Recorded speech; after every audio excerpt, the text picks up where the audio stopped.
18 American soldiers with a single stolen jeep and no reinforcements were the only things standing between 500 elite German paratroopers and the success of Hitler's last major offensive, yet history almost forgot they existed.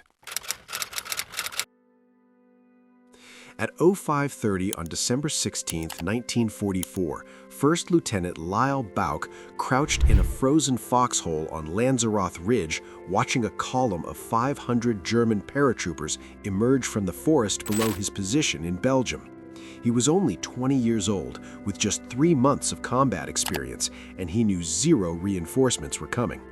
The 9th Fallschirmjäger Regiment was advancing toward his 18-man intelligence and reconnaissance platoon with orders to clear the Losheim Gap for the entire 1st SS Panzer Division waiting behind them.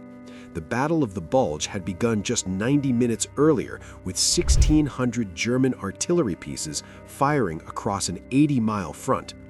Bauch's platoon occupied the only American position defending the critical road junction at Lanzarote.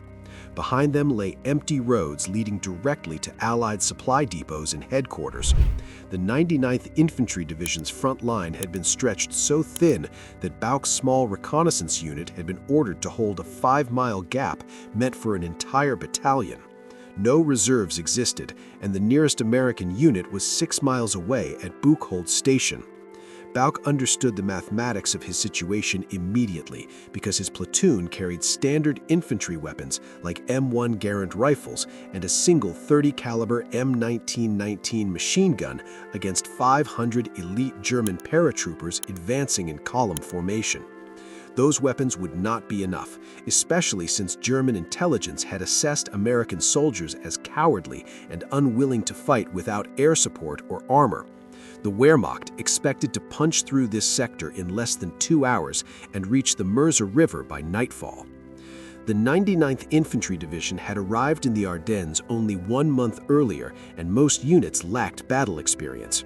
During the first week of December, the division had lost 47 men killed in action during limited patrol operations. Battalion commanders knew their inexperienced troops would face catastrophic casualties if the Germans launched a major offensive.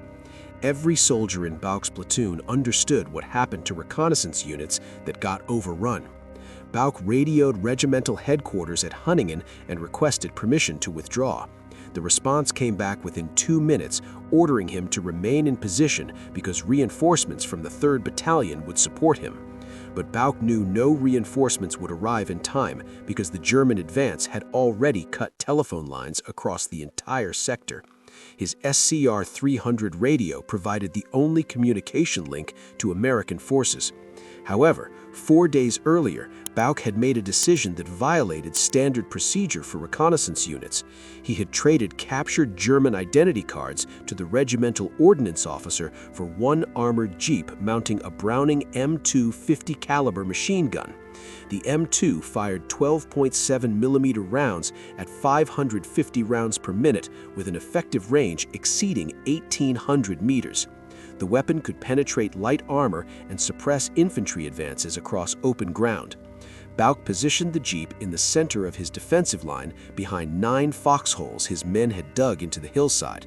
The jeep represented his platoon's only heavy weapon, and everything depended on whether 18 men with rifles and 1 50-caliber machine gun could stop 500 attacking paratroopers long enough to delay the German offensive. Bauch checked his watch at 06:45, noting the German artillery barrage had ended 15 minutes ago. Through the morning fog, he could see the Fallschirmjäger forming assault waves at the bottom of the ridge. His men took their positions in the fortified foxholes, while 4 forward artillery observers from Battery C of the 371st Field Artillery prepared to call for fire support. The barbed wire fence crossing the snow-covered field below would slow the German advance, but not stop it. Bauch knew the first assault wave would reach his position within minutes. He gave the order to hold fire until the enemy closed to 75 yards. At 0700 on December 16th, the lead elements of the 9th Fallschirmjäger Regiment began advancing up the hill toward Lanzarote. It was 500 German paratroopers against 18 American soldiers and 1 jeep-mounted machine gun. By nightfall, one side would control the road junction while the other would be dead or captured. The German paratroopers advanced in 3 separate waves across the open field below Bauck's position. Each wave contained approximately 170 men moving in loose formation through knee-deep snow. The lead wave reached the barbed wire fence at 75 yards from the American foxholes. Bauck gave the order to open fire at 07:15, and the Browning M2 on the Jeep fired first. The gunner had pre-registered his fields of fire during the previous night. The 50 caliber rounds tore through the German formation at 2,840 feet per second. Each projectile carried enough kinetic energy to penetrate body armor at 1,500 yards, so at 75 yards, the results were catastrophic. The first burst killed 11 paratroopers in the lead squad, and the survivors dove for cover behind the barbed wire. Bauck's riflemen opened fire simultaneously with their M1 Garands because the intelligence and reconnaissance platoon had been selected specifically because every man qualified as an expert marksman. Their shooting discipline proved critical during the opening minutes of contact.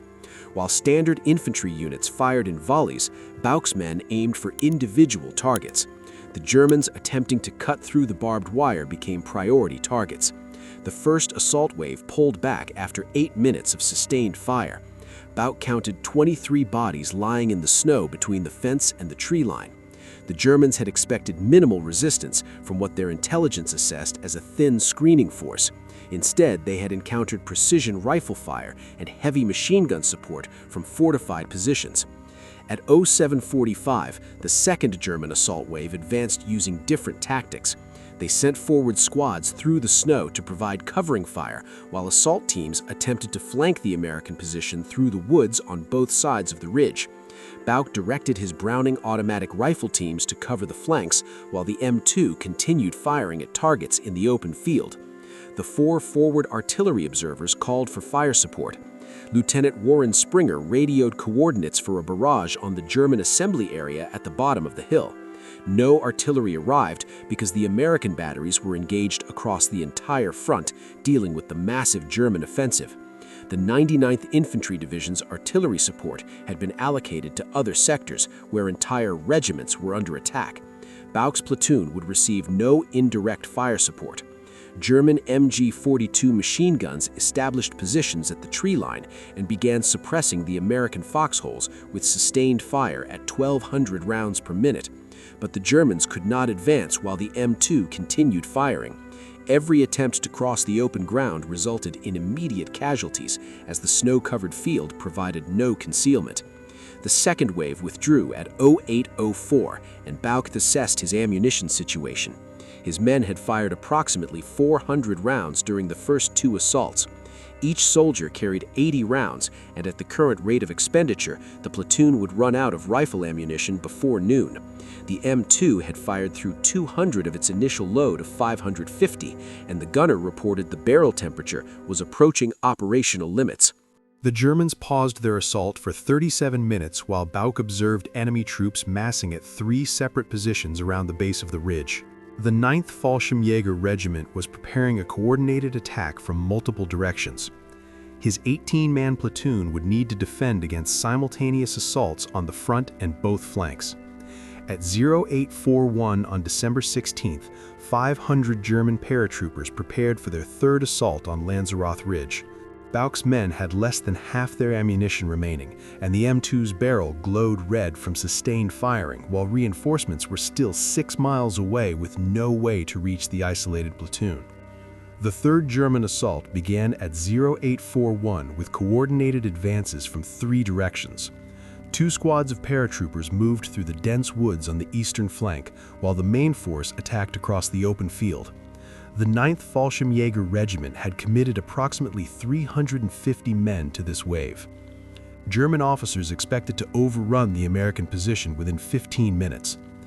Bauck positioned his 2 Browning automatic rifle teams to engage the flanking squads moving through the woods. The BAR fired 30 caliber rounds at 550 rounds per minute from 20-round magazines. In close quarters forced combat, the weapon provided effective suppressive fire, but the magazine capacity meant each gunner needed to reload every 2 seconds of sustained fire. The flanking team slowed but did not stop, while the M2 continued engaging targets in the open field. The gunner had switched to short, controlled bursts of 3 rounds every 4 seconds to manage barrel temperature. This reduced the rate of fire significantly, but accuracy improved. At 900, a German mortar team established position at the tree line and began firing high-explosive rounds at the American foxholes. The 8-centimeter mortar shells impacted in the snow around Bouck's defensive line. Most detonated harmlessly against the frozen ground or pine logs covering the foxholes, but the explosions forced his riflemen to take cover. The Germans had finally brought indirect fire support into the engagement. Technical Sergeant Peter Gatke from the Forward Artillery Observer Team attempted to call for counter-battery fire against the German mortar position. His radio transmission reached the battalion command post, but every American artillery battery in the sector had received priority fire missions supporting units facing larger German assaults. The Battle of the Bulge involved over 410,000 German troops attacking along an 80-mile front. Bouck's 18-man platoon represented one small position in a massive offensive, so artillery support would not arrive. The eastern flank assault penetrated to within 40 yards of the American foxholes before the BAR team stopped it.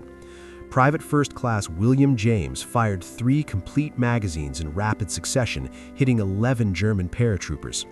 The attackers withdrew back into the woods at 0917 after suffering 19 casualties from the flanking attempt. In the open field, the main assault wave had stalled at the barbed wire fence. The M2 maintained suppressive fire across the killing zone. The American gunner estimated he had fired 420 rounds since the battle began, and approximately 130 rounds remained in the ammunition boxes. At the current rate of expenditure, the M2 would run dry before 1100 hours. Bouck radioed regimental headquarters again at 0930, reporting his ammunition status and requesting immediate resupply. The response indicated no supply convoy could reach Lanzarote while German forces controlled the roads. His platoon would need to conserve ammunition and hold position with existing resources because the order to not withdraw remained unchanged. The 3rd German assault wave withdrew at 0943 after 62 minutes of continuous combat. Bouck counted 41 enemy casualties visible in the snow between the tree line and his defensive position. The 9th Fallschirmjäger Regiment had now attacked 3 times against the platoon-sized American unit and failed to achieve breakthrough on each attempt. But the mathematics were inexorable, because Bouck's men had fired approximately 900 rounds of rifle ammunition. Each soldier had less than 30 rounds remaining, and the M2 had 130 rounds left. The next German assault would probably be the last one his platoon could effectively resist. The 4th German assault commenced at 10:17 as the regiment commander reorganized his battalion into a single concentrated wave. Approximately 400 paratroopers advanced simultaneously across the entire width of the ridge. This tactic abandoned flanking maneuvers in favor of overwhelming the American defensive line through sheer numbers. Bouck watched as the German formation stretched 200 yards across the snow-covered field. Individual soldiers maintained 10-yard intervals between positions to reduce casualties from machine gun fire. Smoke grenades created concealment patches across the battlefield as the paratroopers adapted from their previous failures. The M2 opened fire at 150 yards. The gunner selected targets on the flanks first, attempting to compress the German formation towards the center, where rifle fire could achieve maximum effect. The .50 caliber rounds punched through the smoke, but the barrel temperature had reached critical levels. After firing 60 rounds, the gunner reported decreased accuracy because dispersion had increased significantly. Bouck's riflemen engaged targets at 100 yards with expert marksmanship that proved decisive during this phase. While the M2 provided suppressive fire, the rifles inflicted the majority of casualties. The German formation reached the barbed wire fence at 1:10:29, and paratroopers carrying wire cutters moved forward under covering fire from MG-42 teams. For the first time during the battle, German soldiers successfully breached the wire obstacle. 3 separate teams cut passages through the fence, and the assault wave surged towards the American foxholes. At 1:10:32, the M2 fired its final belt of ammunition. When the weapon went silent, the psychological impact rippled across both sides of the battlefield. German paratroopers who had spent 3 hours ducking 50 caliber fire recognized the change immediately, and their rate of advance accelerated. Bauck ordered his men to fix bayonets as the German assault penetrated to within 50 yards of the defensive line. Individual paratroopers were clearly visible through the thinning smoke, and the battle had transitioned from long-range precision fire to close-quarters combat.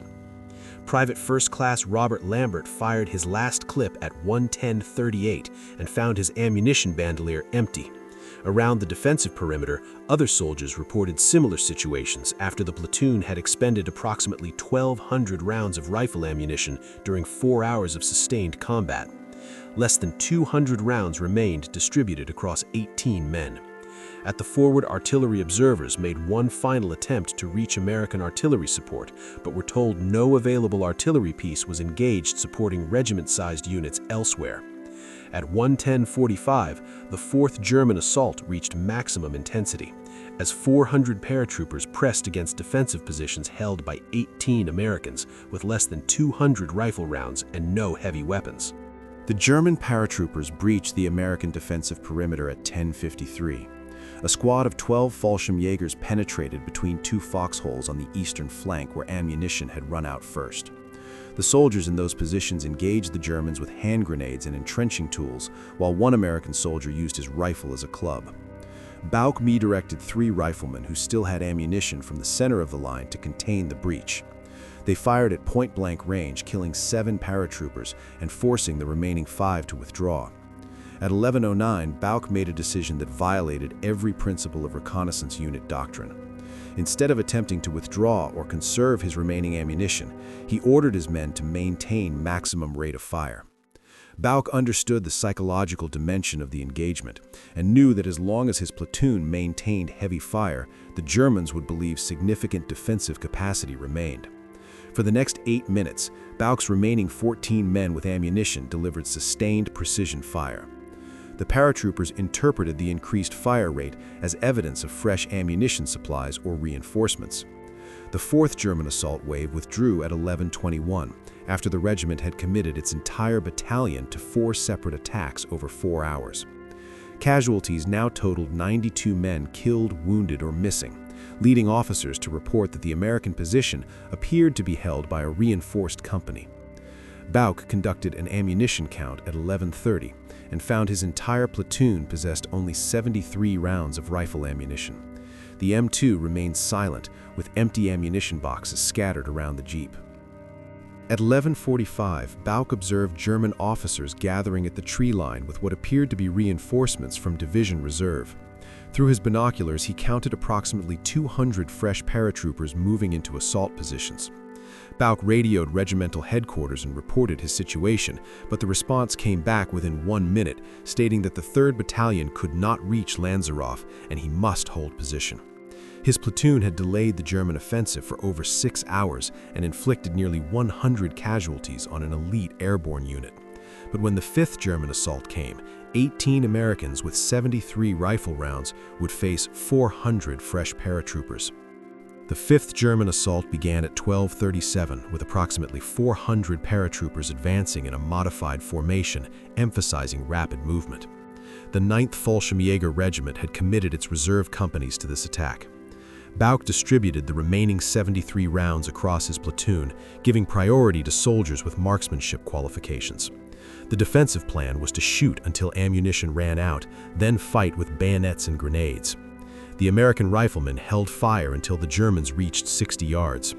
The first volley dropped 11 paratroopers, but without the suppressive fire of the M2, the Americans could not prevent the German advance from gaining ground.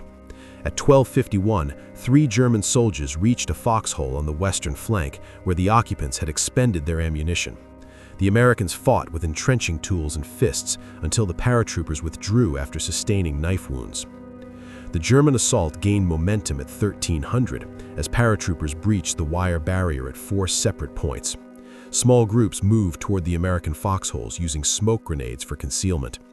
73 rounds divided by 400 attackers meant the vast majority of Germans would reach the American line unharmed.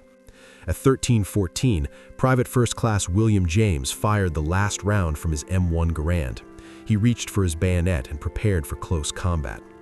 Bauck fired his final rounds at 13:17, leaving just 18 rifle bullets distributed among 22 Americans. German officers recognized the change immediately and ordered their assault teams forward. At 13:20, approximately 50 German paratroopers rushed the American foxholes simultaneously from 3 directions. The defenders threw grenades and fired their last rifle rounds. The Battle of Lanzarote Ridge reached its climax at 13:23 as 50 German assault troops closed on 18 American defenders who had no ammunition remaining.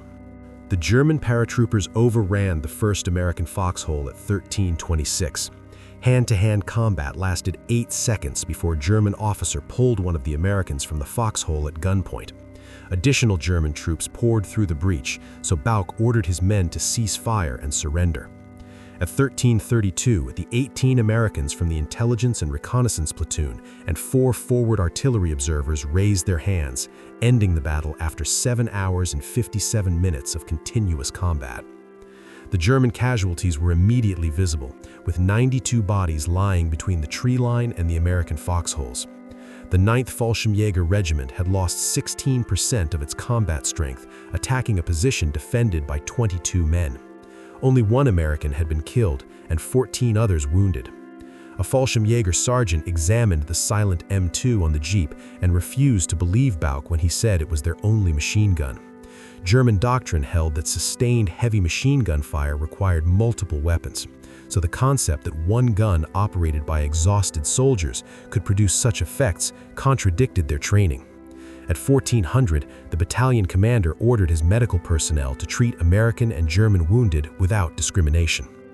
The tactical impact of the battle became apparent because the 1st SS Panzer Division's lead element, led by Kampfgruppe Peiper, had been scheduled to pass through Lanzarote at 800.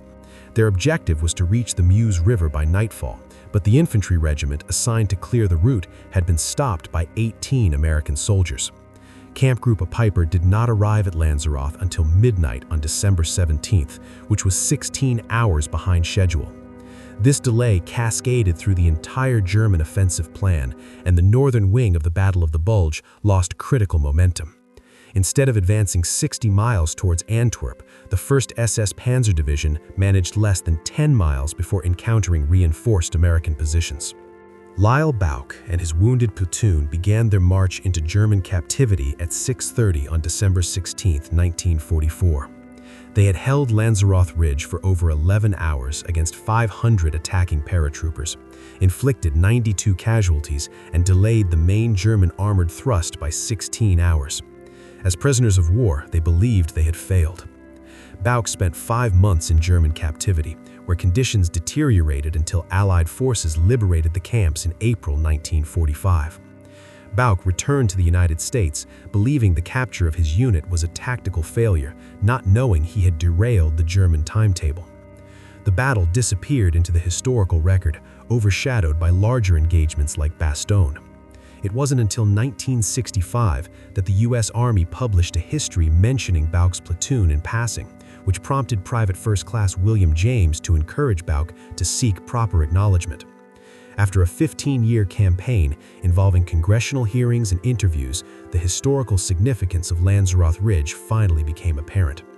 On October 26, 1981, the United States Army formally recognized the platoon's actions. Every member received decorations, making Bauck's platoon the most decorated American unit of its size for a single action in World War II. 4 soldiers, including Bauck, were awarded the Distinguished Service Cross, and the entire platoon received the Presidential Unit Citation. 37 years had passed between the battle and the recognition.